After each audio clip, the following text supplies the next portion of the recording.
What is going on, everybody? It's the Front, and it is time again for the NXT Takeover Phoenix predictions. We are going to talk about all 5 matches, as you see on the title card right here. 4 of the 5 matches are displayed. We have Aleister Black versus Tommaso Ciampa, the Undisputed Era versus the War Raiders, Johnny Gargano versus Ricochet, and Shayna Baszler versus Bianca Belair. The 5th match, of course, is Matt Riddle versus Cassius Ohno. Out of all the matches for this show, the Undisputed Era versus the War Raiders seems to have the least amount of promotion. The 3 other title matches, of course, have had more promotion and have been built a lot more. But it just seems like they just threw the Undisputed Era and the War Raiders together, and after the War Games match from NXT Takeover War Games, and it just seems to have like no build to it. Doesn't mean I'm not excited for the match. It just seems to be the weakest of the 4 title matches that are going to be happening. And of course, Matt Riddle versus Cassius Ohno has been going on since Takeover War Games, and a little bit before that, because as we all know, Cassius Ohno felt he was being disrespected because there was always somebody new coming in. He came back to NXT after being released a couple years ago. I believe he came back last year or the year before that. He came back and just was the stalwart who gets other guys ready to be big names. He's lost to Aleister Black, he's lost to Johnny Gargano, I believe, he's lost to Tommaso Ciampa, the Velveteen Dream, and so on and so forth. And now he wants to go out there and just take care of all the, what he calls William Regal's shiny new toys. This, of course, match, we kind of figured it was going to be on a TakeOver show. I expected it to be added late to NXT TakeOver War Games, but not how they actually did it, where it was a 6-second match in which Matt Riddle came out and challenged Cassius Ohno, and Cassius Ohno and him ended up having just a 6-second match.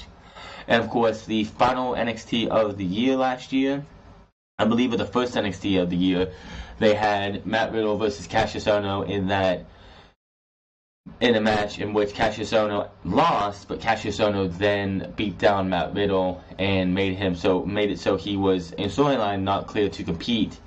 So we didn't see Matt Riddle for this last set of tapings, minus an appearance last week by helping Keith Lee, chasing off Cassius Ohno after he beat Keith Lee. Cassius Ohno, of course, went on to beat Keith Lee to get him to look a little bit stronger, because you don't want to have Cassius Ohno go into this match and look just weak as can be. Now, Cassius Ohno versus Matt Riddle. Who do I think is going to win this match? This one literally is a toss-up.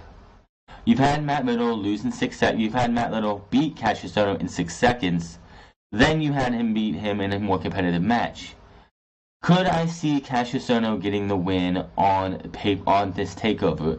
No.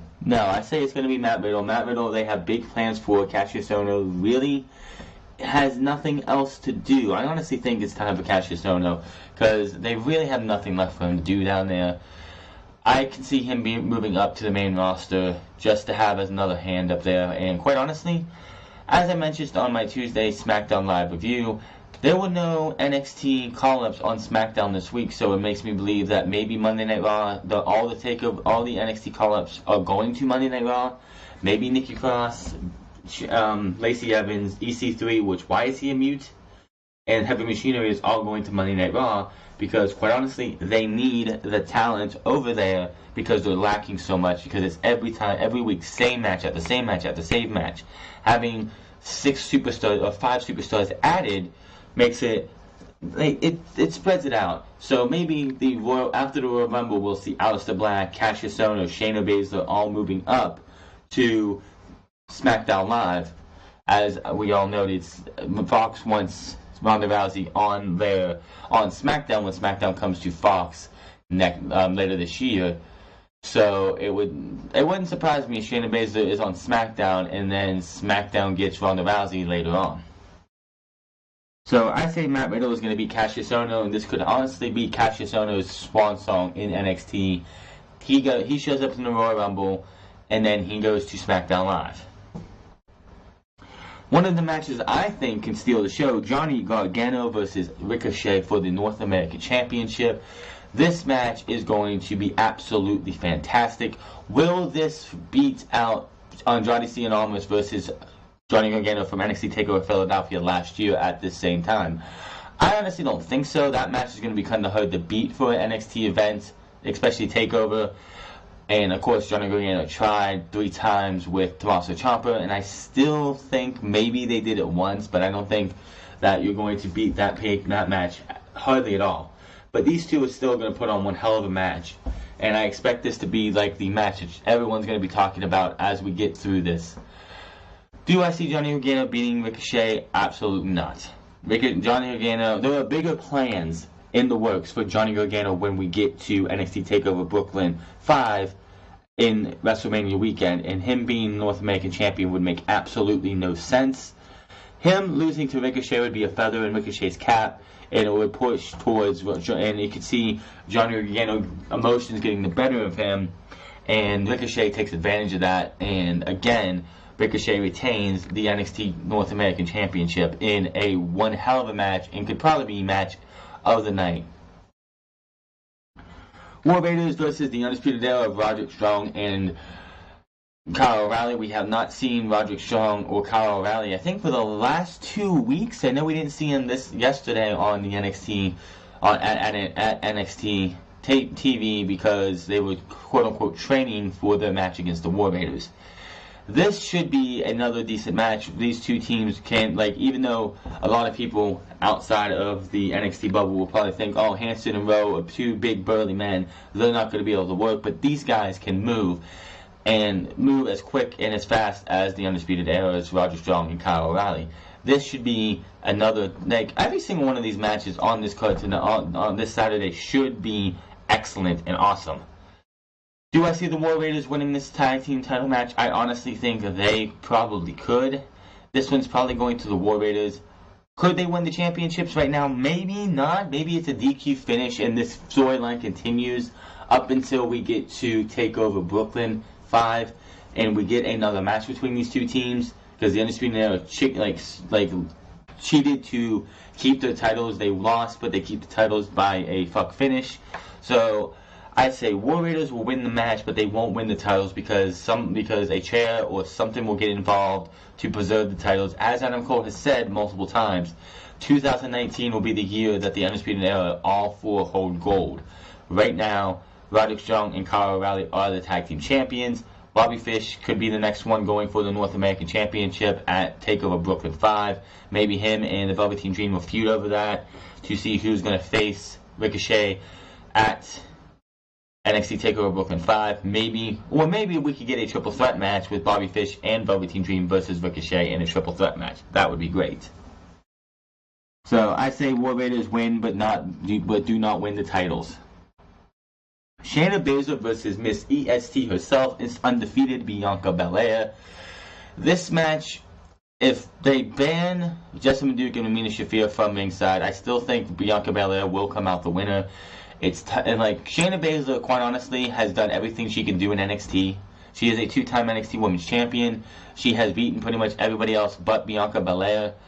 And I don't think they want to end Bianca Belair's streak of being undefeated at TakeOver Phoenix. So I honestly say we will have a new NXT Women's Champion coming out of NXT TakeOver Phoenix, and this will be Shayna Baszler's final time in NXT, and she could possibly show up in the Women's Royal Rumble.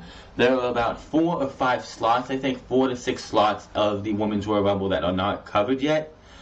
I could honestly see, because we did have 2 NXT women in the thing last year. We had Kairi Sane, and I can't remember who the other one is. I know there were 2 last year, but I can honestly see Shayna Baszler being one of those surprises in the Women's Royal Rumble. And then she goes to SmackDown Live, especially if Lacey Evans and Nikki Cross and the entire call-ups that they showed from post-TLC to now are all on Monday Night Raw. Shayna Baszler goes to SmackDown and terrorizes them, and we could possibly see Shayna Baszler versus an Asuka at WrestleMania. How about that? That leaves us with Tommaso Ciampa versus Aleister Black. This was supposed to be 2/3 of the triple threat match at NXT TakeOver Brooklyn 4. Unfortunately, a groin injury kept Aleister Black out, and what we got from it was one of the most intriguing storylines coming out of NXT TakeOver Brooklyn, or before Brooklyn, who attacked Aleister Black. And then, lo and behold, it came out to be Johnny Gargano. Another one of those feathers in the caps of Triple H and his team. Somebody gets injured, as in Aleister Black, somebody big and important. He's going to be out for about a month and a half. How we do this, we're going to build it into a storyline. And then we got the excellent Aleister Black versus Johnny Gargano match at TakeOver War Games. And now, all these months later, almost 6 months later, we get Tommaso Ciampa versus Aleister Black. Aleister Black is not winning the NXT Championship. He's had his run, and this will probably be his swan song too. I expect Shayna Baszler to be in the Women's Royal Rumble. I expect Aleister Black to be in the Men's Royal Rumble. It would be one hell of a surprise for NXT to have two of the faces of each division, of each single division, being brought up to the main roster at the same time and in the Royal Rumbles themselves. Baszler in the Women's Royal Rumble, Black in the Men's Royal Rumble, and then they both end up on SmackDown Live, and we could possibly see Rey Mysterio versus Aleister Black, Daniel Bryan versus Aleister Black, but we will definitely see Tommaso Ciampa because, as I said with the North American Championship, they have bigger plans at NXT TakeOver Brooklyn for the NXT Championship, and it should be Tommaso Ciampa versus Johnny Gargano for the NXT Championship, in which Johnny Gargano finally overcomes his demons and wins the NXT Championship. In the same night, I'm still saying it needs to happen, in the same night, Candice LeRae, somehow between now and TakeOver Brooklyn, is the #1 contender going into that show and beats Bianca Belair, winning the NXT Women's Championship. And the final thing we see as the show goes off the air is husband and wife embracing as champion of each of their divisions, putting on his shoulders or whatever they do, raising their titles up, and they are both your champions. And that's how Brooklyn should go off the air. So those are my predictions. We have Ricochet retaining, Undisputed Era losing, but by DQ. We have Bianca Belair winning the NXT Women's Championship, Aleister Black losing and moving up to the main roster. I fully expect Aleister Black and Shayna Baszler to be saying farewell to NXT because, quite honestly, both him and her have done everything they can. There is absolutely no reason whatsoever Aleister Black or Shayna Baszler should be in NXT past Phoenix. Plain and simple. And of course, Cassius Ohno will lose to Matt Riddle, and he possibly too could be a call-up to the main roster. He honestly has nothing else to do in NXT. They have so many other men and women, or so many other men who could be the quote-unquote gatekeepers who help get other people over. Cassius Ohno has done his time, and it's time for him to move up. Let me know in the comment section below who you think is going to walk out as champions. Will Matt Riddle lose to Cassius Ohno? Will Cassius Ohno finally get one over Matt Riddle? Who do you expect out of the matches that we see this Sunday called up to the main roster and in the Royal Rumble? Do you expect anybody in the Royal Rumble from for the Women's Royal Rumble and the Men's Royal Rumble from NXT? I'm looking forward to the NXT Takeover Phoenix. This should be one of the best takeovers out there. They just keep getting better. As I said 2 weeks ago, the NXT UK one was a good show. This show is going to blow that one clean out of the water. They're just getting started. These guys, this brand has had a track record of NXT TakeOver going great after great after great show. I don't expect any less here. And quite honestly, after this show is over, I'm just going to sit there and I'm going to tell you, I don't know how they're going to top themselves, because this is going to be probably one of the best shows out there. Make sure to follow me on Twitter at TheFrance, follow me on twitch.tv/TheFrance08, hit that subscribe button, comment down below, like or dislike this video. I will be back tomorrow for the Royal Rumble preview and for the Royal Rumble predictions. I'm not going to name who I think is going to be the absolute winner of each Royal Rumble. I'm going to give you my top 5 and a reason why I think they possibly could win. But I'll have normal predictions for all of the title matches, including the 2 pre-shows, and then of course rant about why the Cruiserweight Championship is again being disrespected. But that's all tomorrow. Until then, my name is France, and I'm getting out of here.